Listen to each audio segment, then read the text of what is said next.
So now it's 50 days. It used to be 24 hours. We've heard about 100 days also. So we've been through that already. We want to see what the US actually wants.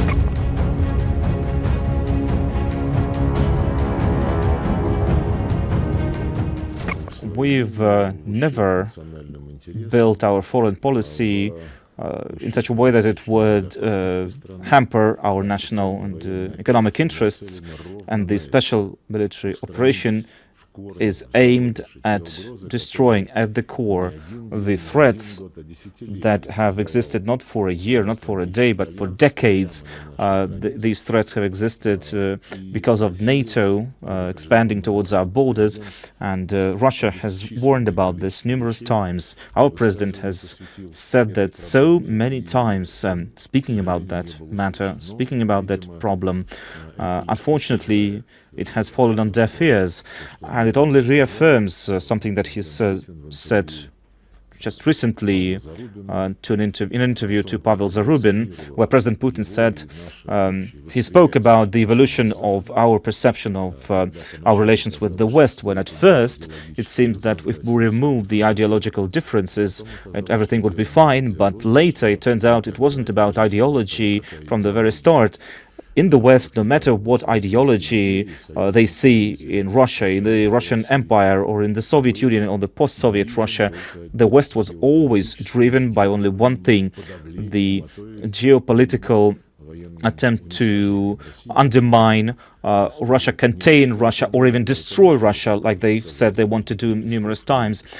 So, as Dmitry Peskov said, we would like to see what is behind that statement by President Trump. So now it's 50 days. It used to be 24 hours. We've heard about 100 days also.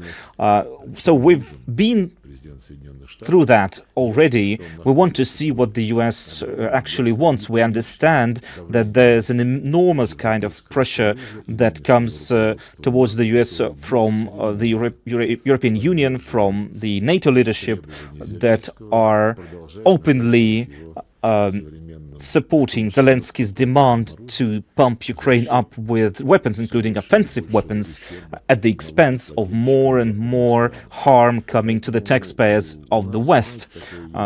Now, there's a saying we have: don't dig a hole to someone else, or you'll fall into it. So the sanctions that are being prepared once again in Brussels by the European Union, and this sanctions funnel that already exists, they're trying to put the United States into it as well. But as President Trump said, it's Europe that's going to pay for all of that. And we've already seen so much damage that has come to the European economy. And sober-minded European politicians and economists and specialists, they can see that how much harm has come to Europe because of this sanctions war. There are so many sanctions that are already in place against Russia, but we will get over it. We will fight through it. We will, and this is something that a lot of foreign economists and specialists already believe as well. Well, as to the United States and their threats, our trading partners, they hear that, they prepare accordingly, but they have their own obligations internationally and with Russia. And so, knowing our trading partners, I don't see a way how they would give up on their independent policy, trade policy, when it comes to honoring their agreements, bilateral and multilateral as well.